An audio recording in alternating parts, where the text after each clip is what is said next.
सर्व वीक्षकांक आमचो प्रणाम. सांगता आसलें आसा तशें हे हप्ताळ्या कार्यक्रमाक मोगाचो स्वागत. भगेवंत हप्त्याचे ते पवित्र दीस, निमाणो ब्रेस्तार, निमाणो शुक्रार, पवित्र सोनवार, पास्काचो आयतार. सांगतास ह्या पवित्र दिसांनी आमी आचारसूंचे ते रिती रिवाजी, संप्रदाय, परंपरा हाचो महत्व ह्या विशयांत आमकां एक सडीत समजोणी दिवंक आमचे मदगत आसा मानादीक बाप जोसेफ मार्टिस. मानादीक बाप जोसेफ मार्टिस प्रस्तुत सेंट जोसेफ्स सेमिनरींत प्राध्यापक जावन शिकयता. देशचो सेनेट सेक्रेटरी आनी गवळीक योजनेचो संयोजक. फादर, तुमकां ह्या आसलें आसा तशें कार्यक्रमाक आमी बरो येवकार मागता. देव बरें करूं. आमी आज उलोवचो विशय जावन आसा भगेवंत हप्तो. भगेवंत हप्त्याचे ते 7 दीस. तर पयलें तुमकां एक सवाल, भगेवंत हप्त्याचो महत्व कसलो? बरें, तुमकां पयलें देव बरें करूं म्हणटा म्हाका ह्या कार्यक्रमाक आपणे दिल्ले पासत. तुमी पळय केल्लो शब्द भाग्यवंत, होली वीक म्हणून इंग्लीश भाशेन म्हणटात. तो शब्दच ह्या हप्त्याचो महत्व कितें म्हणून आमकां सांगतात. भाग्यवंत म्हणलो शब्द आमी सदांय उपाय करना, सदांच्या वस्तूक उपाय करना.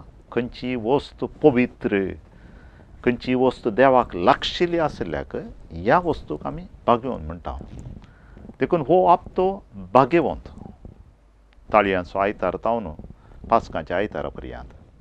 कित्याक म्हळ्यार हांवें सांगयत, क्रिस्तांव जिणयेचो सारांश आनी क्रिस्तांव जिणयेचें शिखर ह्या हप्त्यांत आमी पळयता. आमचो स्वामी जेजू क्रिस्त, आमचो श्रेश्ठ याजक, आमचो धनी, आमचो मेस्त्री, ताचे जिणयेंत आखरेच्या घडये जाल्ल्यो संगती आनी एक जाल्ल्यो संगती घडिता ती आमी क्रिस्तांवां पळयता मात्र न्हय, आयकता मात्र न्हय, ती आमी जियेता, अनुभव करता. देखून जेजून कितें भोगलें, जेजूच्या जिणयेचे भोव गरजेचे दीस, ताचे कश्ट, ताचें एकसरपण, ताचें मरण, ताचें पुनर्जिवनपण, हे सकड क्रिस्तांव जिणयेचे सारांश. आनी आमकां म्हणटात ह्या हप्त्यांत आमी ते पळयचे, आयकचे, भोगीचे आनी आमी जियेचे. ह्या हप्त्यांत हे सकड मेळटा आमकां. देखून ह्या हप्त्याक आमी भाग्यवंत, होली वीक म्हणटा. पवित्र हप्तो आमकां क्रिस्तांव. भगेवंत हप्त्यांत आमकां आमच्या भावार्थाच्या सताचें सगळें सारांश मेळटा म्हणून तुमी सांगलें. सांगतास हो भगेवंत हप्तो ताळयांच्या आयतारा आरंभ जावन पास्काच्या आयतारा पर्यंत. तर ताळयांचो आयतार ह्या स्वामी जेजूच्या कश्टा मरणाचो, त्या पाशावाचो आयतार, हाच्या विशयान कितें सांगयत? ताळयांचो आयतार जेजून जेरुजलेमाक सोडून वेसो, हे पैण करचो दीस. आनी ह्या वेळार जेजूच्या जिणयेंत एक म्हत्वाचें घडीत घडलें. तो एका गाडवार बसलो आनी लोक ताळयो घेवन तांचे वस्त्रां वाटेर घालन होजान्ना दाविदाच्या पुताक म्हणून बोव मारलो. जेजूचें नीज अस्तित्व तें, तो दाविदाचो पूत, तो मेस्सिया, तो सोडवणदार लोक वळखता आनी आवाज करून दाविदाच्या पुता होजान्ना म्हणून संभ्रमता. आनी हें घडीत आमी ताळयांच्या आयतारा संभ्रमता.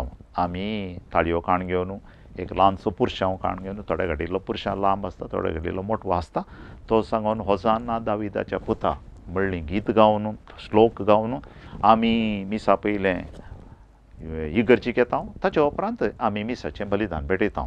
जेजूचे जिणयेंत घडलेलें एक म्हत्वाचें घडी, जेजूची नीज वळख जाल्ली ती आमी वळखता. जेजू निजाकी दाविदाचो पूत आनी तो आमचो मेस्सिया, आमचो सोडवणदार. आनी ताच्या उपरांत मिसाच्या बलिदाना वेळार आमी पाशांव नियाळटा आनी अशें भाग्यवंत हप्त्याक आमी प्रवेश जाता. भगेवंत हप्त्यांत प्रवेश जाल्ल्या उपरांत आमकां मागीर एक भोव व्हडतो दीस निमाणो ब्रेस्तार. ह्या निमाण्या ब्रेस्तारा आनी एक क्रिजम मास, क्रिजम मीस ह्या पवित्र तेलाचें मीस आसा वय. पूण गवळी कारणां लागून आमी त्या दिसात करिना हाच्या विशयांत ह्या पवित्र तेलाच्या ह्या मिसा विशयांत तुमकां कितें सांगी येता की हे तेलाचे मीस आमी दियेसीच्या गवळीक बापाच्या मुखेलपणाखाल सक्कड याजाक गवळीक बापाच्या बोवारी रावन हे मिसाचें बलिदान पेटोवचो दीस आनी आमच्या दियेसीजींत 2 दिसां पयलें या 3 दिसां पयलें आमी आमच्या रुजाय कॅथेड्रलांत आमच्या बिस्प पिटर पौलो सांगाता निवृत्त बिस्पा सांगाता तशेंच साबार जाण सुमार 250-300 याजक त्या दिसा तुमी आशिल्ल्यात त्या दीस आनी सुमार लोकय आसलो तांच्या सांगाता आमी मेळून हें मिसाचें बलिदान पेटयलें भोव अर्थभरीत सक्कड याजकांनी गवळी बापाचो सांगाता रावन आनी गवळी बापाच्या एक तरान आमी पवित्र सभेची एक म्हणलें दाखोवचे खातीर एक संकेत आमी पळयता हांव थंयसर दुसरें त्या दीस 3 नोमणेचीं तेलां गवळीक बाप पवित्र करता आनी तेलां जावन आसात भोव अर्थभरीत परंपरेतावन पवित्र पुस्तकांत तेलाचो महत्व हांवें सांगचें म्हणना भोव गरजेचो तेलां पवित्र करन ताचो उपयोग आदी तावन परमेसरल्या तावन नोयेसरल्या तावन संस्कृतान आमी पळोवन आयल्या करनासात 3 नोमणेचीं तेलां गवळी बाप बेंजार करता आनी तेलां आमच्या जिणेच्या भोव गरजेच्या वेळार उपाय करचीं तेलां एक पिडेस्तांची माकड्या वेळार उपाय करचें तेल आनी एक बावतीम दिवच्या पयलें उपाय करचें तेल आनी एक बावतिस्मा उपरांत तशेंच याजकाच्या वडदी त्या दाळा तशेंच गवळी बापाच्या कॉन्सेक्रेसाच्या दाळा आनी तशेंच इगर्ज बेंजार करता आसतना आल्तार पवित्र करता आसतना असल्या संदर्भार उपाय करचीं तेलां देखून ही तेलां पवित्र करचीं ताचे उपरांत गरजे प्रमाणे त्या पिरगजेक विगार बाप तें तेल व्हरून वतात आनी साक्रामेंत वांटता आसतना गरजे प्रमाणे ते तेल उपाय करतात देखून एक भोव त्याच दिसा करूंक जायना कित्याक म्हळ्यार त्याच दिसा पिरगजेन मिसा आसा देखून खंयच्या एका पयली दिसा गवळी बाप सक्कड याजकां सांगाता भेटयता आमचे दिसीन परचे परस जालें भोव अर्थभरीत जालें आनी जायते याजक ह्या कार्यक्रमाक हजर आशिल्ले पळोवन मस्त संतोश जालो आनी त्या मिसा वेळार याजक तांचे बसवण्यो नवसरण करतात हाच्या विशयान कितें सांगी येता की म्हळ्यार आमी वावुरचें पवित्र सभा एक आनी आमची तळी पवित्र सभा म्हणटा ती मंगळूर दियेसीस आनी आमचो आत्मीक वडील हांगासर आमचो गवळी आमचो बेसाहेब देखून ताच्या मुखेलपणा खाल आमी ताच्या बोवारी रावन आमी एक तो आमचो वडील आनी ताच्या सांगाता आमी वावुरता ताका खाल जावन आमी चलता आनी सक्कड काम ताच्या मुखेलपणा खाल चलता आनी तो सोम्याच्या जाग्यार आसा देखून ताच्या सांगाता मेळून एक तारान आमचे मिसांव एकच आमी सोम्यान भेटयलेलें बलिदान पेटोवचें पवर्ता बरी म्हूण म्हाका भोगता आनी हातूंत मस्त जाण अर्थ आसा हातूंत दियेसीचे पाद्र्या बी येतात रिलिजियस पाद्र्या बी येतात सक्कड याजक दियेसीचे वावरचे साबार आनी सक्कड याजक जाय पुरते येतात आनी आमच्या मदें गवळी बापा मदें आनी आमच्या तळी पवित्र सभे मदें आसचो तो संबंद एकवट मायमोग आमी उक्त्यान दाखयता निमाण्या ब्रेस्तारा संजेर सोम्याच्या निमाण्या जेवणाचो संभ्रम आसा मीस आसा पांय धुवप आसा उपरांत पवित्र सक्रामेंत आनी एक जाग्यार व्हरची ती एक रिवाज आसा हाच्या विशयांत पळय निमाणो ब्रेस्तार एक भोव पवित्र दीस ताका आमच्या कोंकणी भाशेन निमाणो ब्रेस्तार म्हणटात इंग्लीश भाशेन मॉन्डी थर्सडे म्हणटात मांदमेताचो ब्रेस्तार तो सोम्यान नवो उपादेश दिल्लो उपादेशाक मांदमेत म्हणटात थंयसर ह्या दिसा महत्वाचीं गणितां घडटात आनी तीं गणितां आमच्या क्रिस्तांव जिणेची थोडी केंद्र जावन आसात मिसाचें बलिदाना वेळार त्या दीस सोम्याचें निमाणें जेवण ताच्या शिसा सांगाता बसोन ताणें निमाणें जेवण जेवल्लो दीस आनी ह्या वेळार सोम्यान घडलेले 2 साक्रामेंत एक येवकरिस्ताचो साक्रामेंत आनी ताणें उंडो घेतलो ही म्हजी कूड म्हळें ताणें वायन घेतली आनी हें म्हजें रगत म्हळें आनी अशें उंडो आनी वायन सोम्याची कूड आनी रगत जावन बदलचें आनी निमाणें म्हणालो हें म्हज्या उगडासाक तुमी करा देखून पवित्र येवकरिस्ताचो साक्रामेंत घडलेलो हो दीस ताचो निजाकी उडास काडचो मात्र न्हय हांवें म्हणचें जाल्यार तें आमी रिलीव म्हणटात आमी परतून तें जिवोवचें ताचो दुसरो जावन आसा मणियेरपणाचो याजकी मणियेरपणाचो वडदीचो साक्रामेंत घडलेलो दीस ताणें शिसांक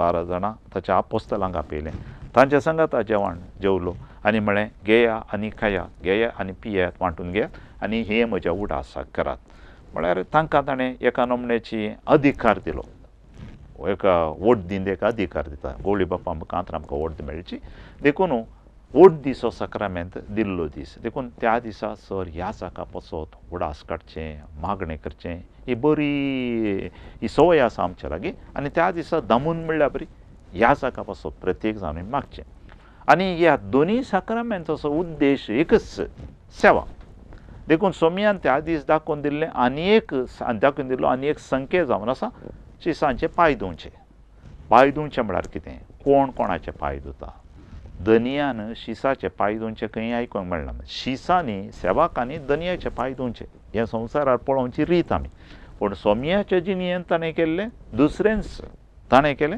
तो धनी तो मेस्त्री तो म्हणटा तो वागोवन दिंबी घालून आपल्या शिसांचे पांय धुवचे म्हणटा आसतना एक नवें चिंतप एक नवो उपादेश नवो मंदमेत कशें हांवें तुमची सेवा केली तशें तुमी एकामेकाची सेवा करा म्हणून ताच्या शिसांक तो उलोय दिता देखून पवित्र येवकरीचें मूळच तें सेवा आनी वोट दिच्या सक्रामेंताचें मूळ तेंच सेवा देखून हें सकट सांगात घालून भोव सांकेतीक रितीन सोमयान पांय धुवचे पळयत आसतना तें आमी निमाण्या ब्रेस्तारा दीस उडासा काडटा आनी म्हणटा निजाकी आमची क्रिस्तांव जिणी जिणी असो सारांश जावन आसा सेवा आनी आमच्या मेस्त्रीन आमच्या धनयान ताणें जर तर पांय धुले जाल्यार आमी ताच्या शिसांनी तो म्हणटा हांवें करून दाखयलें सोमयान खाली पांय धुवन मात्र हे संकेत मात सोमयाची जिणी जावन आशिल्ली सेवा दिवची ताणें दिल्लीच सेवा आनी तो म्हणलो हांव आयलो दुबळ्या धाकट्यांक बंदेंत आसल्यांक ती ताची जिणी जावन आशिल्ली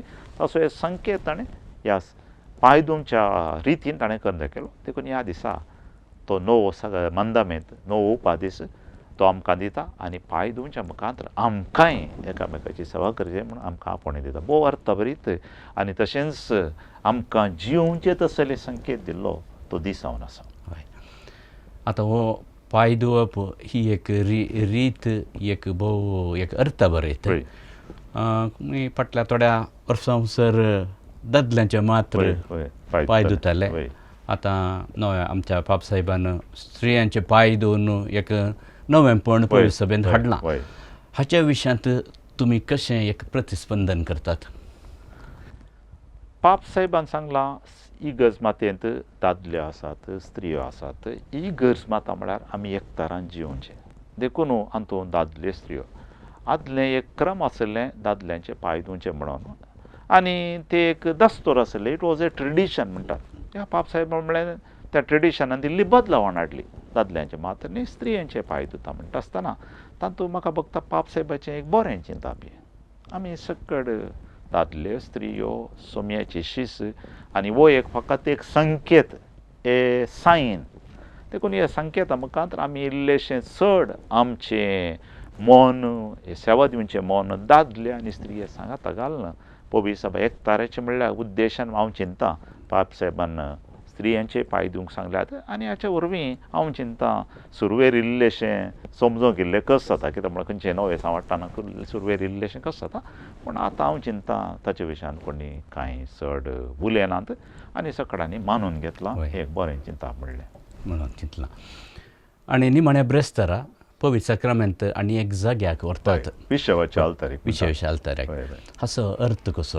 म्हळ्यार त्या दीस निमाणें जेवण सोमयाचें तें जालें ताचे उपरांत एका रिपटीचें मौनपण आमच्या लितुर्जींत येता आनी त्या दीस निमाण्या शुक्रारा दीस मीस ना निमाण्या ब्रेस्तारा दीस निमाण्या शुक्रारा दीस आमी सोमयाचो पाशां मात नियाळसो देखून गरज पडल्या तितले कुमगार आमी त्या दीस पवित्र करता आनी ते दवरूंक आमी एका विशवाच्या आल्तारीक व्हरचें तें जावन मुख्य आल्तारी जावन एका सायडीच्या आल्तारीक या दुसऱ्या खंय बरें सुरंगार येयल्ल्या आल्तारीक व्हरता अर्थ इतलोच सोमयाच्या कश्टांचे वेळ आयलो आनी देखून आमी सांगता मौनपणान सोमया सांगता आसा तितले मात्र न्ही दुसऱ्या दिसाक आयिल्ल्या लोकांक कुमगार वांटेचे जाल्यार पयलोच तो पवित्र करून तो दवरचो दुसऱ्या दिसा मीस ना देखून तो आमी विशवाच्या आल्तारीक व्हरचो आनी थंयसर सोमया सांगता आमी थोडो वेळ करसूचो थोडे फावटी 2 वरां 3 वरां थोडे फावटी 1 वर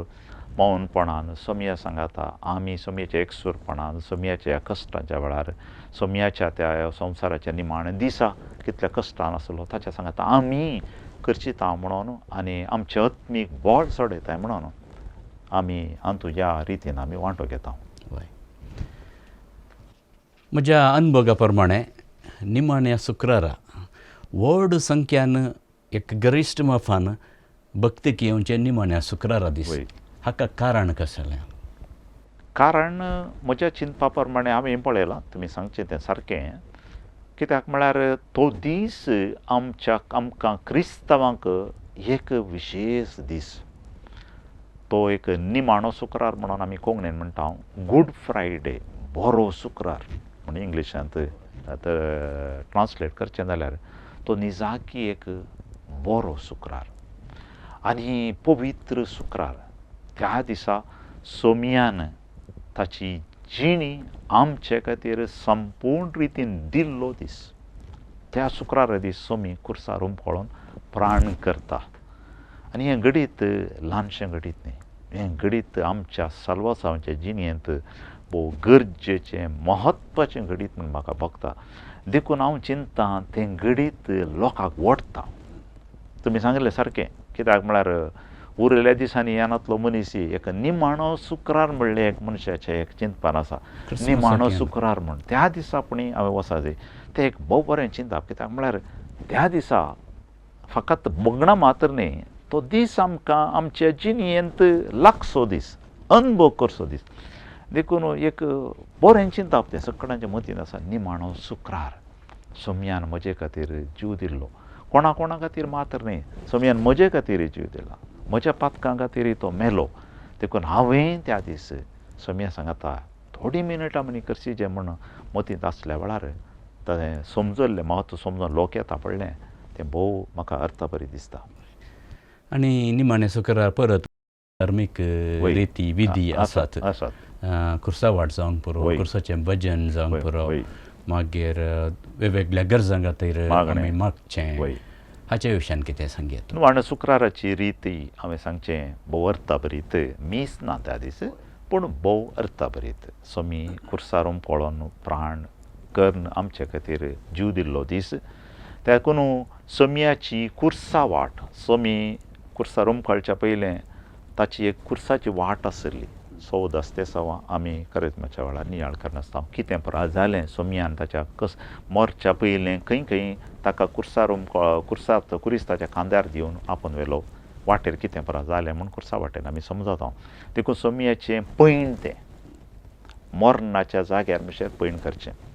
एका रितीन सांगीत आमचे जिणेचेंच पैण तें आनी एकल्याची जिणींच एका रितीची कुर्साची वाट. आनी हातूंत आमी थोडे फावटी सलवाता पडटा उठता आनी सोमया आमकां उठोवंक धैर्य दिता.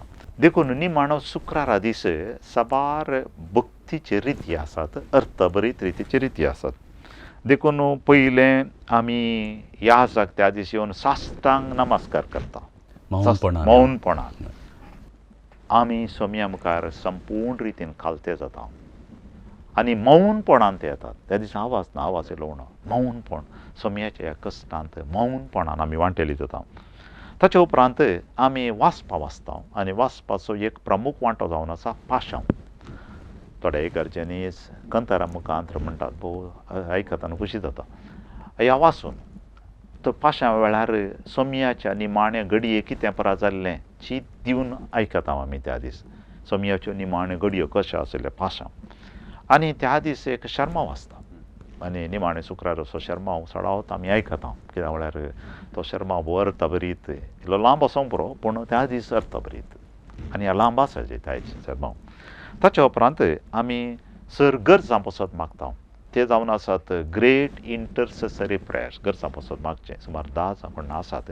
आनी ह्या प्रार्थनांत वेगवेगळे संगतीक, इगर्जे भितरल्यो संगतीक, इगर्जे भायल्यो संगतीक, आमच्या आत्मीक वडिलां पासत, सरकारी वडिलां पासत, ताचे उपरांत सर भोंवडां पासत, पिडेस्तां पासत, अशें सगळ्यांच्यो गरजो सांगाता घाल.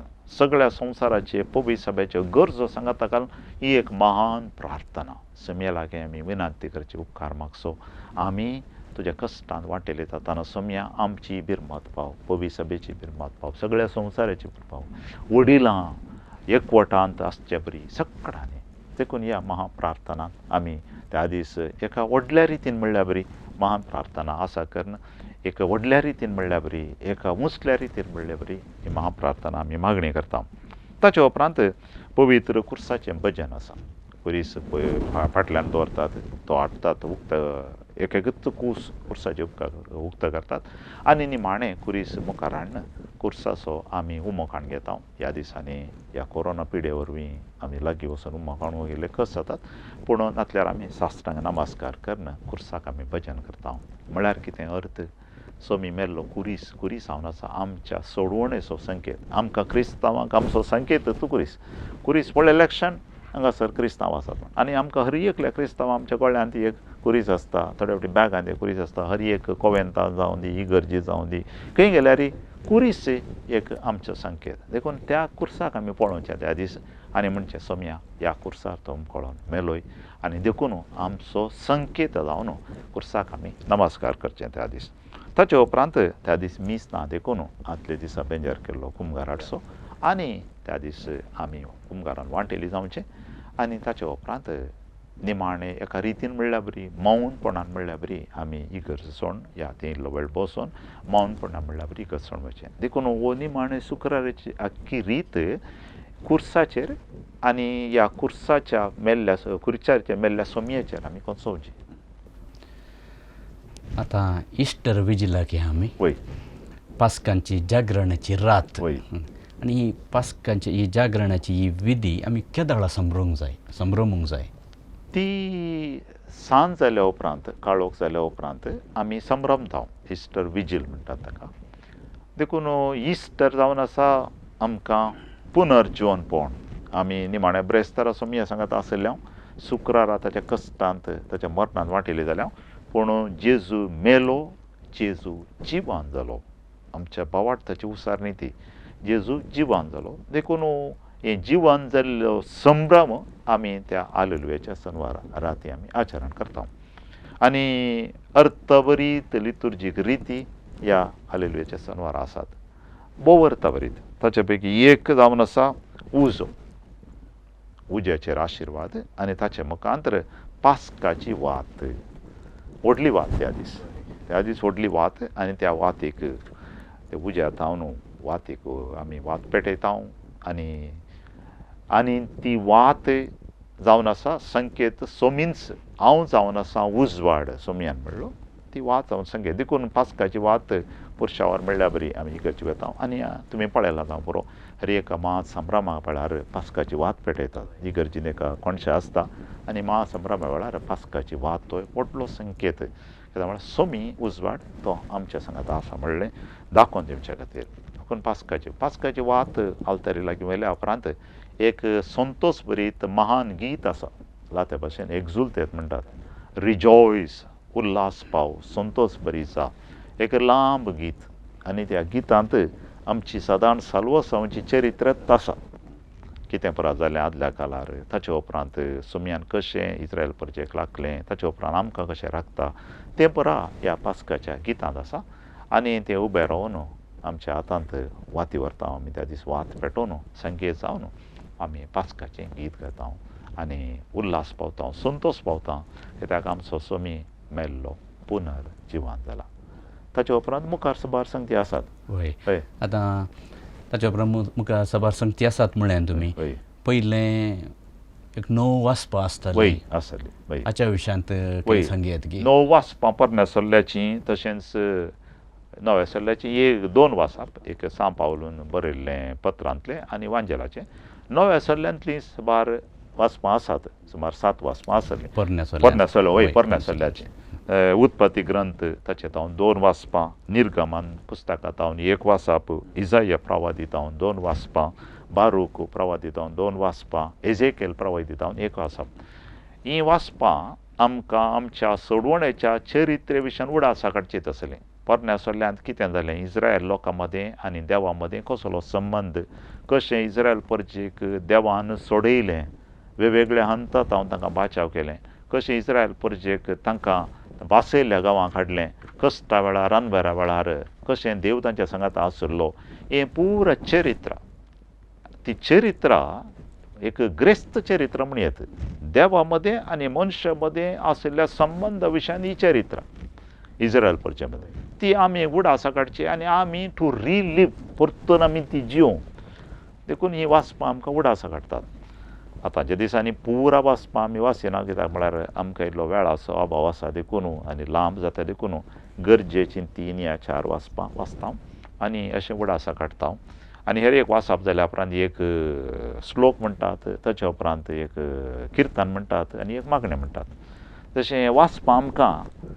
एक उडास हाडटात उडास म्हळ्यार आमकां उडास म्हणटा आसतना खाली फकत खाली जालें म्हणलो तो न्ही उडास म्हळ्यार पवित्र पुस्तकाच्या अर्था प्रमाणे आमी टू रिलीव परतून आमी जियोवचे खातीर हो संभ्रमच जियोवचे खातीर देखून तसलो उडास हो going back to the history and to relive that history म्हणलो उडास देखून ह्या वाचपाक ताच्या उपरांत वांजेलाचें वाचप सांत पावलो ताच्या पत्रांत बरयल्लें वाचप वांजेलाचें वाचप आसा ताच्या उपरांत पुनर्जिवनपणा विशयांत इल्लो नियाळ इल्लो शर्माव इल्लो नियाळ तें एक गरजेचो वांटो वय मुखार मागीर खंय भुरगीं खंय पवित्र स्नानाक आसल्यार वय मागीर लदीन आसा वय मागीर आमच्यो बाप्तिस्माच्या आंगवण्यो आमी नवे करता वय हाच्या विशयांत पवित्र स्नान आमच्या गांवांत सडावत जावन आमी युरोपांत अमेरिकांत तसल्या गांवांत थोड्यांक पवित्र स्नान दितात त्या दीस तांकां पयलेंच तयारी करता जम्म तयार आसता आनी ह्या दिसा तांकां पवित्र स्नान दितात आमच्या गांवांत असली परिस्थिती आमकां चड दिसना आमी पयलेंच आमी भुरग्यांक पवित्र स्नान दिता देखून उदक बेंजार करतात त्या दीस उदक ही जावन आसा संकेत आनी एक उजो संकेत उदक आनी एक संकेत पवित्र पुस्तकाचे 2 महत्वाचे संकेत एक उजो आनी उदक जावन आसा जिवनाचो संकेत नवसरणेचो संकेत आनी नवें जिवीत दिवचो संकेत खंय उदक आसा थंय जीव आसा हें आतां गिमसेल्या दिसांनी आसा झाडां मरतात उदक गेल्ल्या क्षण थंयसर जीव आयलो आमकां कितली तान लागता उदक पियेल्ल्या क्षण इल्लो जीव भरलो देखून उदक जावन आसा संकेत देखून हो संकेत उपाय करना ह्या उदका मुखांत्र सोम्यान दिल्लें तें नवें जिवीत दिवंक आमकां प्रेरणा मेळटा देखून उदकाचो आशिर्वाद आसा ताचे उपरांत उदक आमी घरा व्हरता आमच्या थोड्या फिरगेच्यांनी घरा व्हरून ते व्हरून आमच्या घरा दवरून येवन आमी सोम्याच्या ह्या नव्या जिवितान वांटिली जाता म्हणून एक संकेत ताचे उपरांत आमी आमच्या बाप्तिस्माचे आंगवणे नवे करता कित्याक म्हळ्यार आमकां बाप्तिस्म मेळटना आमी ल्हान भुरगीं आसल्यां बाळशें आसल्यां आमकां कितें जाल्लें म्हूण नेणा पूण हर एक वर्सा आमकां एक अवकाश मेळटा बाप्तिस्म म्हळ्यार कितें बाप्तिस्म निजाकी कितें जालां आमच्या जिणेंत घडिल्लें प्रमुख गरजेचें घडी जावन आसा बाप्तिस्म आमी क्रिस्तांव सोम्याचे जाल्ले बाप्तिस्माचे दीस उपरांत आमी क्रिस्तांव देखून ताचो इल्लो उडास काडन बाप्तिस्माचे आंगवणे आसात आमी सैताना पाठ करता गी एका निजा देवाक मानता गी आमी सोम्या सांगाता रावता गी पवित्र सभेच्या एकवटान आमी रावता गी हे जावन आसात थोडे आंगवणे ते आमी नवे करता आनी नवे उडासा काडन वय आमी क्रिस्ताचे पाटलावदारी आमी पवित्र सभेचीं भुरगीं आमी ताच्या प्रमाणे जियेता वायट संगतीक आमी सकट पयस करता सोम्या सांगाता आमी जियेता म्हणून आमी भास दिता हय बघेवन थापतासो आनी एक प्रमुख दीस पास्काचो आयतार सोम्याचें पुनर्जीवनपण आमी संभ्रमता हाच्या विशयांत कितें सांगूंक आसा तुमकां आयताराचें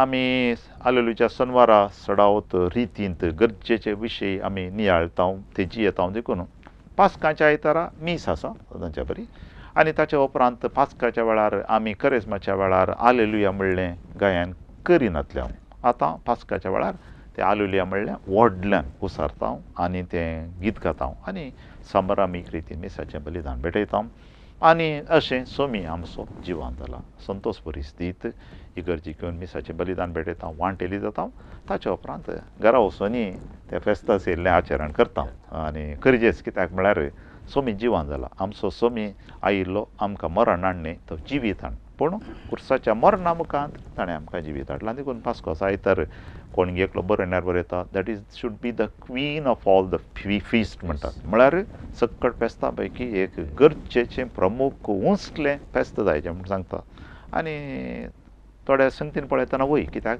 जेजू जिवान जावना जाल्यार सांत पावलो सांगिल्ल्या बरी आमच्या जिविताक अर्थ ना जेजू जिवान जालो आनी आमकांय जिवंत जेजूचे साक्षी जावंक दिसला आनी आमी सोमया सांगात एक दीस जिवन जातलेंच म्हणून ह्या घडीत मुखार सोमयान आमकां खचीत केलां धैर्य दिलां देखून हें फेस्त भोव अर्थभरीत उसलें फेस्त म्हूण म्हाका भोगता. तुमी दुसऱ्या म्हळ्यार परगांवांत कांय जावंक पुरो शिकपाक ह्या हेर मिसावांक तुमी गेल्यात. आतां हो इस्टर संभ्रम हो भगवंताचो संभ्रम आमच्या गांवांत आमच्या डिएसीज आमच्या भारतांत तशेंच भायर तुमी दुसऱ्या जाग्यार गांवाक गेल्ल्या कडेन कसलो एक व्यत्यास खंय पळोवंक मेळटा गे तुमकां? व्यत्यास इल्लोसो आसा पळयला हांवें. थोड्या गांवांत हो दीस रजेचो दीस न्ही. आमच्या गांवांत हो एक रजेचो दीस, थोड्या गांवांत हो रजेचो दीस न्ही. पूण एक सांगत हांवें पळयलें कितें म्हळ्यार रजेचो दीस न्ही जाल्यार संभ्रम सांजेच्या वेळार दवरल्या वेळार इगर्जेक लोक येता. ह्या 3 दिसांक आमी म्हणटा सोमयाच्या पास्काचे गुटाचें संभ्रम, द पास्कल मिस्टरी. निमाणो ब्रेस्तार, निमाणो शुक्रार आनी पास्कोचो आयतार. These are called the 3 days सोमयेच्या जिणयेची 3 प्रमुख गडितां. We live that paschal mystery. पास्काचो गूट आमी जियेता. देखून हांवें पळयल्ल्या प्रमाणे ह्या 3 दिसांनी क्रिस्तांव थोडे न्हिदून पडले क्रिस्तांव जाल्यार इल्लेशे उठतात आनी ह्या 3 दिसाच्या संभ्रमांत वांटिले जावचें हांवें पळयलां. आनी प्रमुख जावन वडोलो आमी उलयल्ल्या प्रमाणे निमाणे ब्रेस्तारा दीस खंय जाल्यार संवसार असो लोक इगर्जेक थोडे फावटी थोडे सदां न्हीद म्हणल्या बरी येना, थोडे पाश्चात्य गांवांत अप्रूप जे आसात थोडे येनात जाल्यार एक निमाणो शुक्रार म्हणलें बोगणां हांवें पळयल्यांत. तितल्या मातर न्ही निमाणे ब्रेस्तार सोमेती त्या सोमयाच्या निमाणे जेवणान वांटलेली जावं की लोक येता. देखून ह्या 3 गडितांनी बावाडटा आनी की जीव आसा म्हूण हांवें पळयलां. उणो जाला जावं पुरो पूण जीव आसा. ते एक संतोश भरीत घडीत. ह्या सोमयाच्या आमच्या ह्या पास्काच्या गुटांत हांवें सांगलें जिणयेची सोमया जिणयेची प्रमुख 3 गडितां. त्या गडितांत लोक आनिकी तांचें तें इल्लेशें उडास आसा, जिवाळ आसा, आनिकी उर्बा आसा म्हूण पळयलें हांवें. आमच्या गांवांत आसात म्हणया, आमचे देशी मस्त आसा पूण पाश्चात्य गांवांत जाल्यार आसा, ना म्हणलें ना. उणें जालां ना पुरो पूण ह्या 3 दिसांच्या संभ्रमांत लोकांक वांटेले जावचें आसा तें हांवें पळयलां. आतां तुमी सट्टाव सेमिनरीन शिकयतात. वय पूण तुमी कांय असल्या भगवंताच्यान जावं करून तुमी दुसऱ्या फिरगजेक खंडीत वेतात म्हूण चिंता. वय आतां दुसऱ्या फिरगजींत एका फिरगजींतान आनी एका अशें तुमी खंय दुसऱ्या वर्सा गेल्ल्या वेळार आनी पुरा तुमचो एक अनुभव कसलो आनी हो संभ्रम कसो आसता? हांव सुमार फावटी जायत्या फिरगजेक गेलां. कित्याक म्हळ्यार सेमिनरींत आसतना दुसऱ्या फिरगजेक पाद्र्या बाप येतात. ह्या भगवंत आपताच्या कार्यक्रमाक आमगेर राव आनी मीस सांग शर्माव सांग एक हांवें पळयल्लें आमच्या पाद्र्याबांची उर्बा, एक विशेश उर्बा पाद्र्याबात हें आसा. ह्या निमाण्या आपतेची लितुर्जी बरी करी जाय म्हणून सकट पाद्र्याबाचें हांवें आमच्या देशीन गेल्ल्या खंयच्या फिरगजेन जाल्यार हांवें पळयल्लें एक सत. खंयच्या फिरगजेक गेल्यार पाद्र्याबांची एक आशा ही निमाण्या ह्या भगवंत आपतेची लितुर्जी बरी जायचे, मस्त लोकांन येयचे आनी आयिल्ल्या लोकांन निजाकी सोमयाचो इल्लो म्हणी अनुभव करी जाय म्हणून एक पाद्र्याबान काडची मेहनत हांवें ती पळयल्या आमच्या देशीन सकट फिरगजेन. दुसरें लोकांची उर्बा. ती हळ्ळेची फिरगज जावं ल्हान फिरगज जावं पुरो, मस्त लोक ना जावं पुरो पूण लोक येता. व्हडली फिरगज जावं पुरो आनी मस्त लोक येता जावं पुरो तें लोक येता. हळ्ळेची ह्या ल्हानशी फिरगज जावं पुरो तें कांतारां म्हणोंक आनी पुरा मस्त सोफिस्टिकेटेड हें पुरो इंस्ट्रुमेंट्स तें पुरा नात पूण ल्हानशी फिरगज पूण लोक उर्बेन येवन कांतारां म्हणटा. व्हडली फिरगज जावं पुरो थंय बरें क्वायर आसा आनी मांडवळ बरी गलची आसा तें लोक येता. देखून आमच्या देशीन खंयच्या कोणशा गेल्यार खंयच्या गांवांक गेल्यार खंयच्या फिरगेचे गेल्यार एक ती पाद्र्याबांची उर्बा हांवें पळयली, एक लोकांची उर्बा. देखून ह्या भगवंत आपतेचें कार्यक्रम, भगवंत आपतेची लितुर्जी, भगवंत आपतेची जमची न्ही कार्यक्रमां आमच्या देशींत भोव अपुर्बायेन जाल्ली हांवें पळयल्यात. हांव खंयच्या फिरगेचे गेलो जाल्यार ती एक उर्बा, ती एक त्या 3 दिसांनी सोमया सांगात आमी आसा जाय, इल्लें चड मागणें करी जाय, त्याग करी जाय, उपास करी जाय. तें म्हणलें चिंता भोव गुणायन आमच्या मलगड्यांतावन आमकां मेळ्ळेलें. आमच्या ह्या जाग्याचें प्रेरण आमकां लाभलेलां आनी तें आतांय मुखार सरून येता आनी तें पळयत आसतना मस्त खुशी जाता. आनी ह्या भगवंत आपत्याच्या जावं पुरो कुर्सा वाटेंत जावं बरो इल्लोसो विमानार शुक्रार दाखल्याक लोक येता त्या दीस इगर्जेन येवन बसता सगळो दीस बसता म्हण ना थोडो वेळ म्हण येवन करचिता मौनपणान बसता इगर्जेन येवन बसता मागीर सांजेच्या सेरेमनींत वांटेली जाता कुर्सावाट थोड्या गाटे 12 वरां अशें दवरतात कर्कटे वता वेळार थोड्या कडेन कुर्सावाट भायर दवरतात आनी जायतो लोक त्या दीस उपास करता थोडे फावटी कांय ना जिवी ना पियेना कांय ना त्या दीस ते एक समयाच्या ह्या कश्टान आमी वांटेली जायचे म्हणलें एक तें भक्तीपण तो भावार्थ मस्त दिसता आमच्या लोकां लागीं ते एक मस्त संतोश भरीत खबर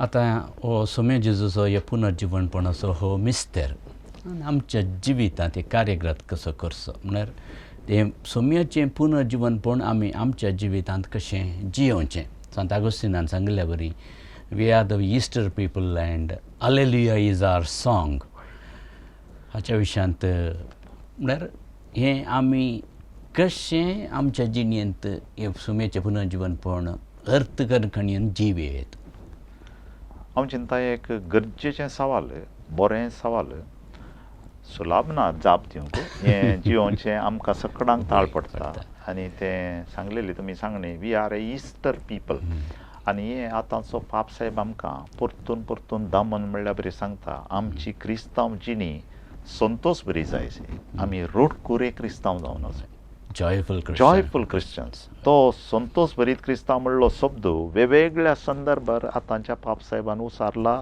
लिखला बरयला ताच्या शर्मावांनी सांगला देखून आमचें जिवन जाल्ल्या सोम्याक साक्ष दिवचें तसलें जिवन दायजें तशें म्हणटा आसतना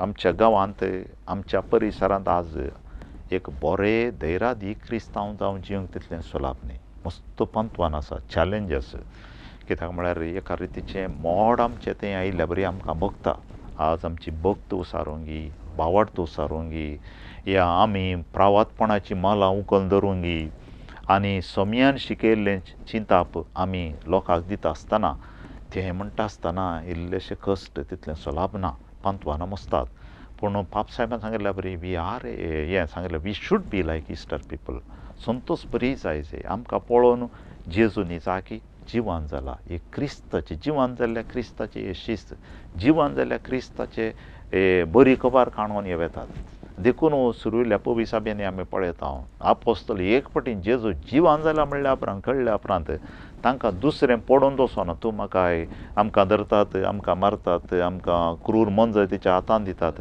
तें तांकां पडोवन वचना म्हणल्यार बरी कित्याक म्हळ्यार जेजू जिवन जाला आमी ताका मेळ्ळ्या देखून जिवन जाल्ल्या जेजूक आमी मेळोंक आसा जिवन जाल्ल्या जेजूक मेळ्ळे रुयल्ले शीस धैर्यान भरले की तांकां दुसरीं पंतवानां परस ल्हान म्हण दिसलीं तशें आज त्या जिवान आमी सगळ्यांनी बरोवंक आसा आनी सांगायचें आमी जिवन जाल्ले क्रिस्तांव आनी तशें म्हणटा आसतना आमचें नडतें तशें म्हणटा आसतना आमची साल तशें म्हणटा आसतना आमी करचें काम देखून हें सगळ आमच्या जिवनांत दाखोवंक जाय ह्या वर्सा आमी पाप साहेबांनी आमकां सांगलां सांजुदेचें वरास ताच्या उपरांत आमोरीस लेतिसिया कुटुंबाचें वरास म्हणून देखून आमच्या कुटुंबांनी जिवन जाल्लें जेजूचें जेजूची जाकी जिवन जाल्लें म्हणलें सत आमच्या कुटुंबांत येयचें देखून मस्त कार्यक्रमां ह्या आमच्या कुटुंबा जिविताक सक्ती जाल्लीं ह्या दीस आमच्या दिसीन मांडून हाडल्या देखून तें गरजेचें म्हण चिंता हांव हें आमी इगर्जेंत जियेचें